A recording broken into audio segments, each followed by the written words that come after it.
From LinkedIn News, I'm Leah Smart, host of Everyday Better, an award-winning podcast dedicated to personal development. Join me every week for captivating stories and research to find more fulfillment in your work and personal life. Listen to Everyday Better on the LinkedIn Podcast Network, Apple Podcasts, or wherever you get your podcasts. Did you know that small and medium businesses make up 98% of the global economy, but most B2B marketers still treat them as a one-size-fits-all? LinkedIn's Meet the SMB report reveals why that's a missed opportunity and how you can reach these fast-moving decision makers effectively.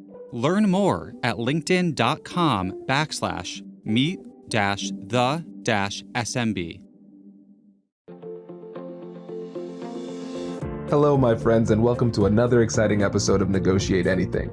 Negotiate Anything is produced by the American Negotiation Institute, and with over 3 million downloads and listeners in over 180 countries, listeners just like you have made it the #1 negotiation podcast in the world.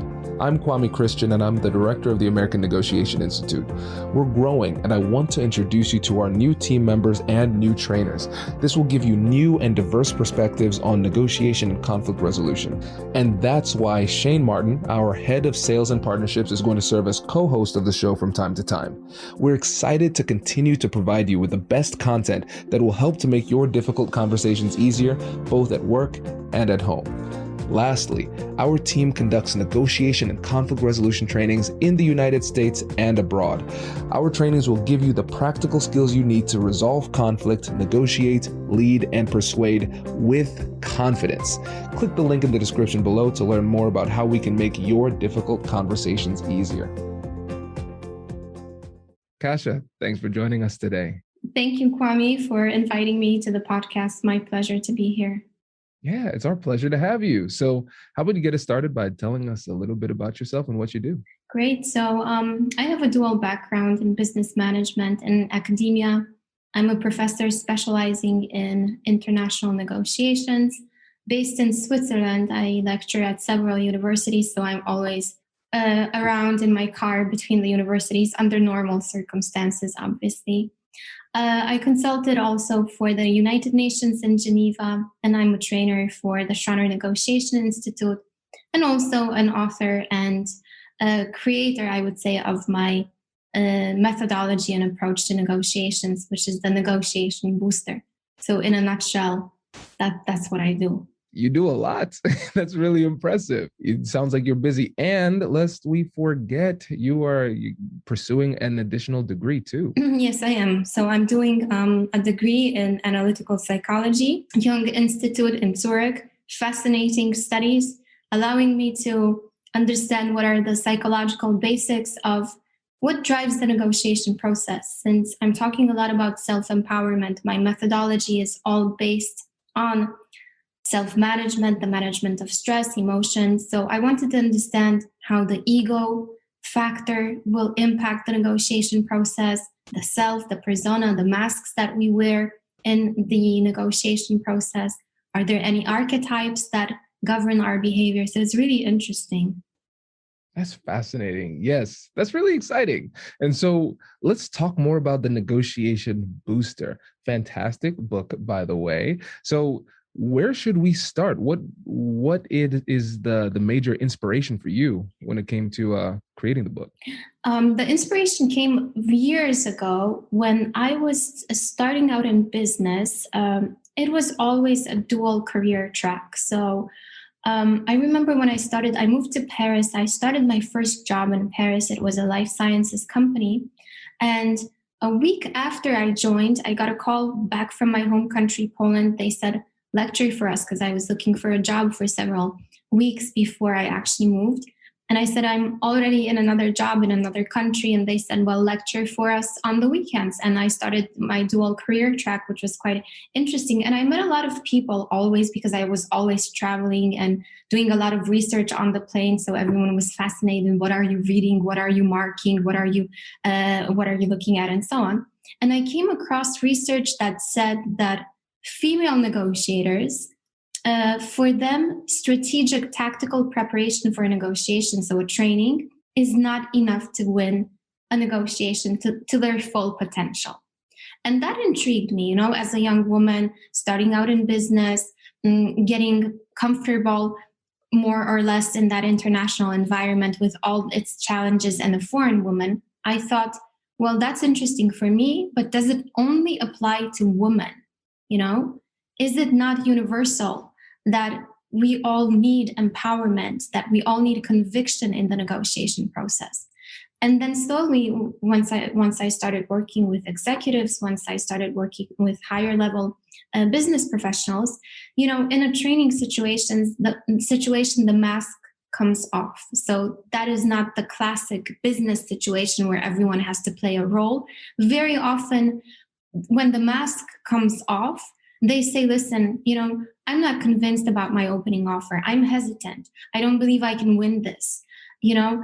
And I thought to myself, this is actually a universal problem that we have here, that we're training people. We have the different approaches. We have the win-win. We have the FBI model. We have the Kremlin school and so on. There's a lot of strategies and tactics out there.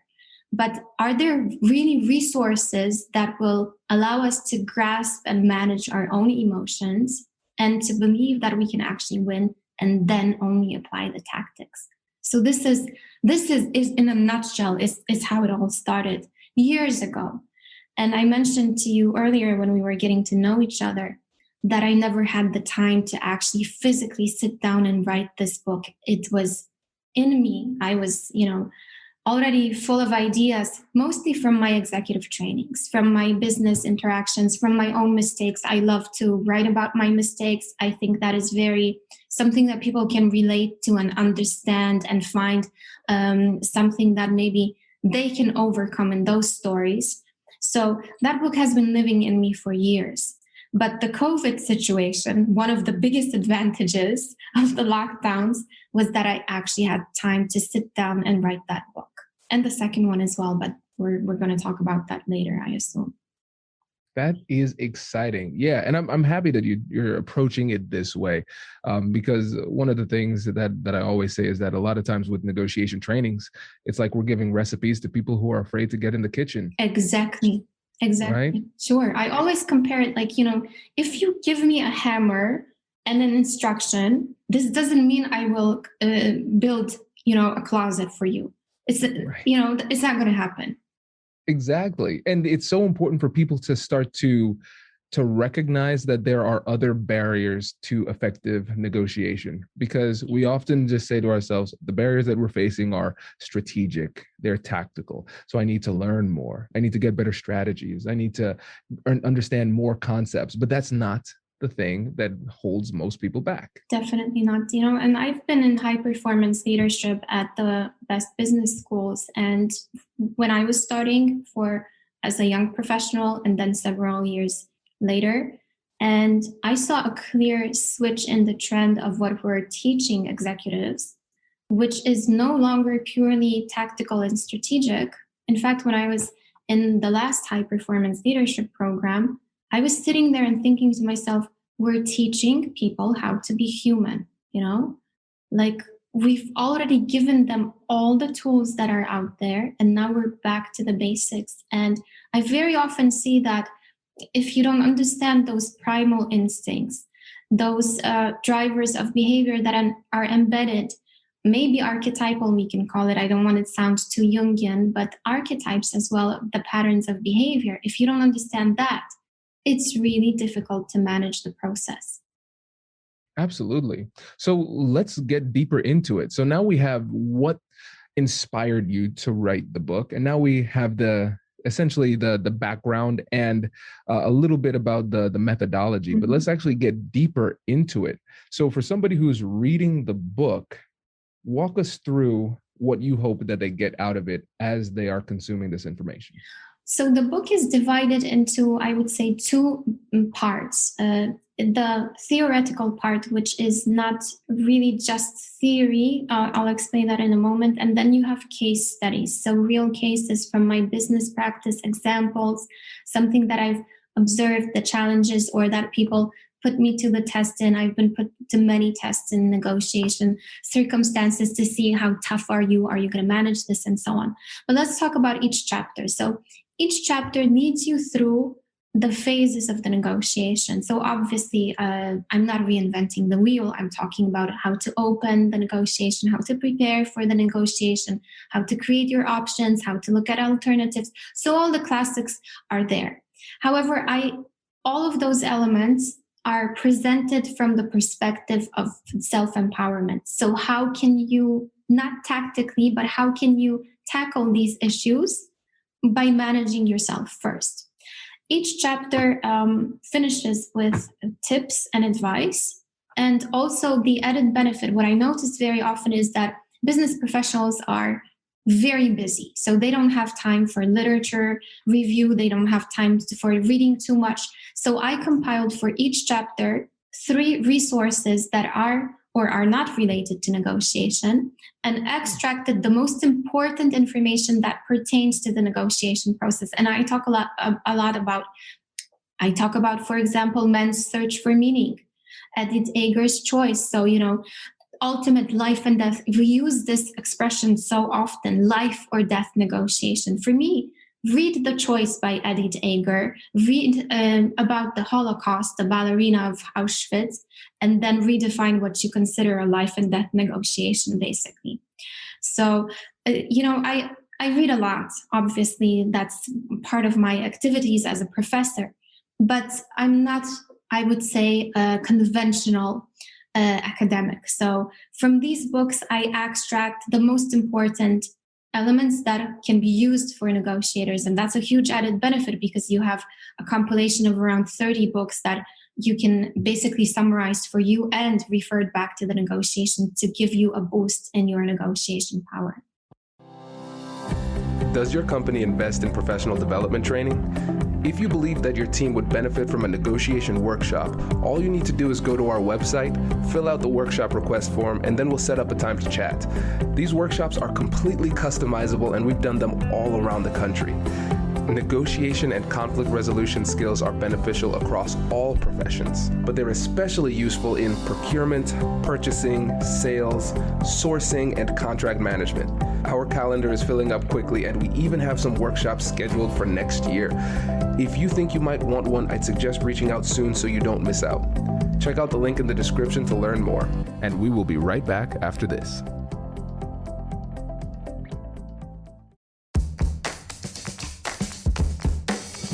Hey you, I'm Andrew Seaman.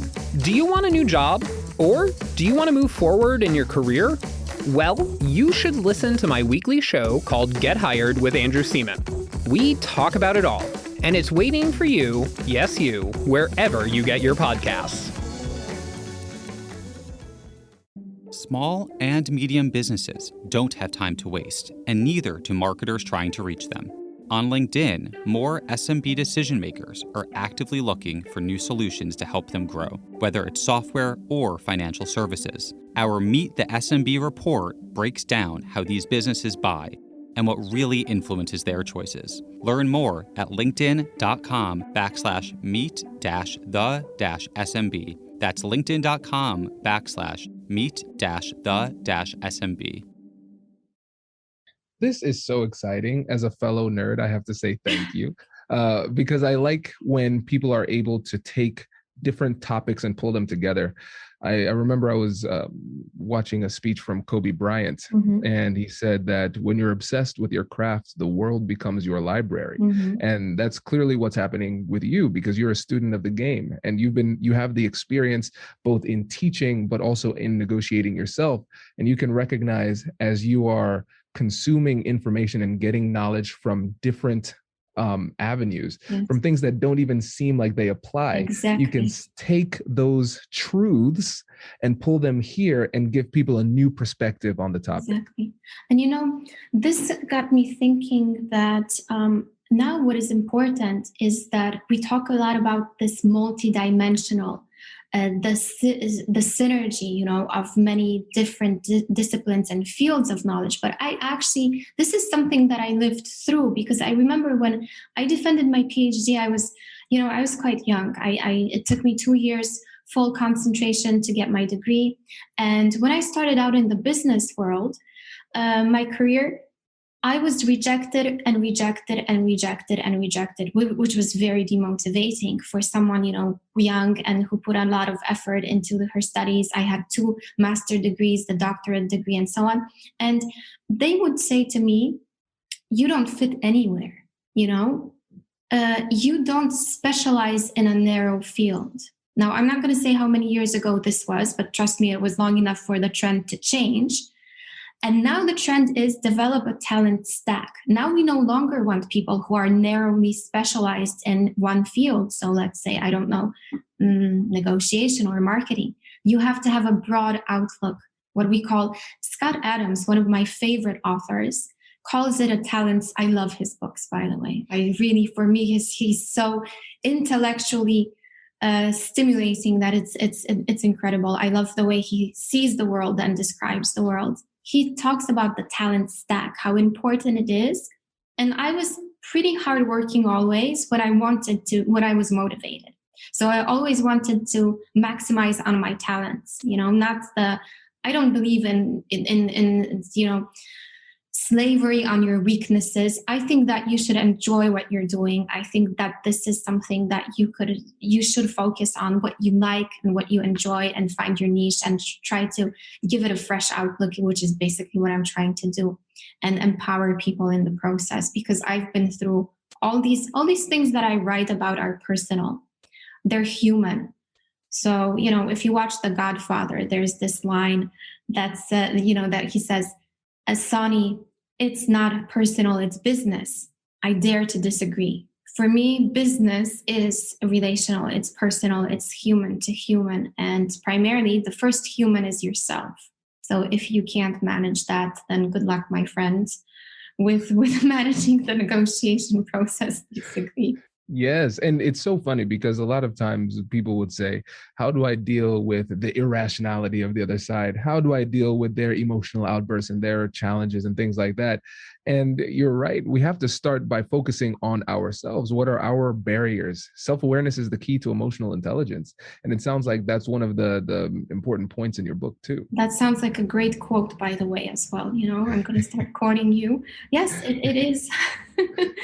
Yes, that's actually what it is. That self-awareness. I'm not just talking about emotional intelligence, but also understanding, for example, the brain structure. That we are not rational. If you look at the brain structure, we are emotional beings, and this is something that you have to acknowledge. You cannot skip that. You have to manage those emotions, and then just make the best of what can be, using the tools and strategies and tactics that are out there. Like I said, there's no point in reinventing. There's many great approaches there. I mean, how could one challenge the principled approach to negotiation? It's one of the fundamental, I would say, approaches. But you need to add that element of empowerment. And it's like I said, it's gender universal, men, women. I've trained thousands by now of executives from all over the world, Europe, Middle East, Asia, US. Inevitably, I hear the same thing. When I hear hesitation, when they, for example, present demands or make the opening offer, why are you hesitating? Why is there a lack of conviction in your voice? Because I don't believe we can get this. Just the other day, I was thinking, well, not just the other day, time flies. It was January, actually. And I thought, I'm going to make the first time in my life, I'm going to make a dream board. A vision board, a dream board. So far, I put one thing up there. I've not had time to put more items on the dream board. But when I was putting that first photograph with my wish or my dream on that board, what I was doing? I was negotiating down with myself. As I was pinning that image there, I was thinking, this is not possible. This will never happen. And then, I stopped myself and I thought, damn it, it's a dream board, dream. Allow yourself. Don't negotiate even down with your own dreams. Mm-hmm. You're absolutely right. And you think about it, a lot of times that negotiation is lost internally before the negotiation even happens.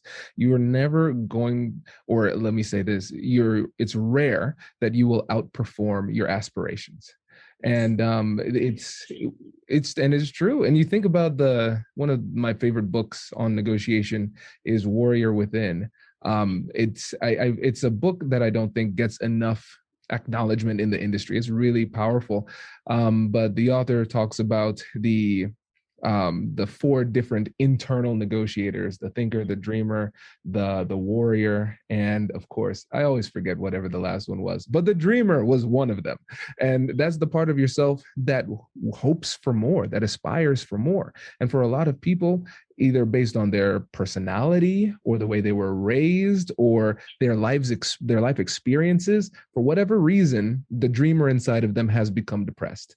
And now they're more focused on survival, or maybe just complete avoidance of these difficult conversations, but not really considering what is possible. And if you don't have that inside of you, then you're not going to be very successful in these conversations. Definitely. Well, it's like, the child within. We say that you should cultivate that, and you should, keep that child within you with those hopes and with those dreams. Obviously, I'm not talking about lack of maturity, but I'm talking about the not putting, a limit on your own dreams, which is very often what we do. Because if we do that in a negotiation, then by all means, the other party is going to pick up on that, and they're going to be more than happy, to negotiate down on what you want, basically. So that is my, I hope that this book will empower people. I hope that it will give them an understanding of how the process looks like, because you need to understand the process. Obviously, you can't just talk about fluffy, nice self-empowerment. I think that the book is strongly embedded in, this is the way I designed it, that it's very strongly embedded in the process itself, understanding and guiding and leading you through the process, but also from a perspective of very strong, you can do this, you got this, don't do this, don't look at it from this perspective, focus on this, and so on.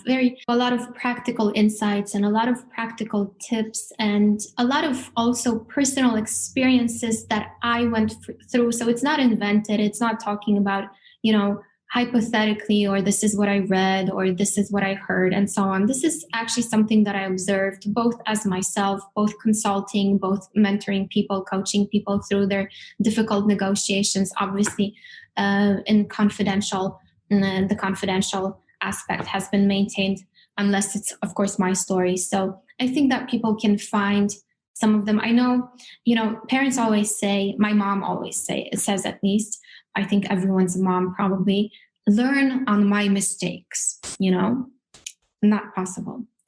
But however, knowing that other people share it, just the other day, I was training a group of 20 executives, and we had a roundtable discussion on what their main challenges are. And then we were debriefing it. And the first thing that they told me was, we're shocked how universal the dilemmas that we have and challenges that we face are. And that empowered, you could sense the vibe changing, that they were actually, that awareness, I'm not the only one. And then what they said, they went one step further. What they said was, so if it's 20 people like this here, then the bets are that the other party that we're negotiating with also has the same challenges, Yeah. And normalizing the experience, whether it's an emotional challenge that you're experiencing or just a lack of confidence, is one of the first steps to getting through it. Because I think one of the things that's really tough about it is when you feel like you're the weird one going through it. Yeah. Right. But a lot of people struggle with things like this. Imposter syndrome comes to mind as well, too. Exactly. The imposter syndrome. I don't belong here. I don't deserve this. And it's universal. It's human that we're facing this and that together, and that it's very empowering. If we see that it's a shared experience, basically, so that we're not the weird one and so on. And I would say, I think this comes with age and experience, that people don't focus on you as much as you think that they focus on you. So just do your thing and do it to the best of your abilities and in an ethical manner. I'm very strongly convinced, and my negotiation approach is very respectful. I think that every person has the right to have their opinion. I think that every person should be heard out, that they need to be understood as well. to unblock the negotiation, the dialogue, the communication process between people. So they need to feel safe in that relationship. I think that's fundamental. Absolutely. And if somebody were to read your book and walk away with one thing, what would you want that one thing to be? I think that one thing would be confidence, visualization, and an enormous boost of confidence that it's in your mind. There's this saying, I forget always who said it, but if you think you can or you think you can't, either way you're right.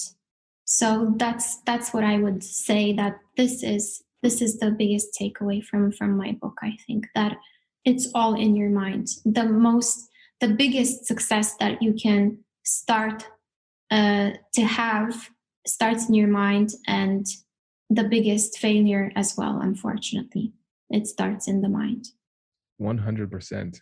I love this. And so, Kasia, I want to say thank you for creating this amazing book and empowering people all around the world. This is really great work. Thank you very much. Perfect. And so for the listeners out there who want to learn more about what you're doing and get in touch, what would be the best way to reach out? My listeners can get in touch with me by visiting the website, Negotiation Booster, very easy to remember. They can also reach me via LinkedIn. On the website, they will see different modules that they can take, that they can sign up for, depending on what their need in the negotiation is. They can also, here is the book, so the Negotiation Booster, if you're interested in reading, finding out more. And I'll be back in June with Kwame talking about my second book, actually, which is the prequel to Negotiation Booster. It's entitled Negotiate Your Way to Success, which is a very personal. I mentioned Paris, I mentioned how I found myself there and those 2 jobs and the constant travel. This book is also a self-empowering journey, but from I call it my practical philosophy of personal success. So with guidelines, concrete guidelines on what to do, tips and tactics on how to win your negotiations and approach them from a position of power, basically. Fantastic. Kasia, thank you so much for joining us today. Thank you. Thank you, Kwame, for the fascinating interview and for the work that you do, as mentioned earlier. Thank you so much for empowering at your end women negotiators and authors, for compiling the Forbes list. Thank you for that initiative. Thank you for the podcast. I really appreciate your work and your approach as well. Thank you. I appreciate that. Congratulations, you've just joined an elite club. By listening to a full episode, you're now officially on the Negotiate Anything team. So welcome aboard. What most team members do is they subscribe to the podcast because that allows them to automatically get the latest episodes of the show. The best things in life lie on the other side of difficult conversations. Keep learning, keep practicing, and keep getting better. Your relationships will improve, your career will soar, and you'll have the confidence you need to get the most out of these crucial conversations. Again, thank you for joining the team. We're excited to have you, and I will see you in the next episode. I'll catch you later.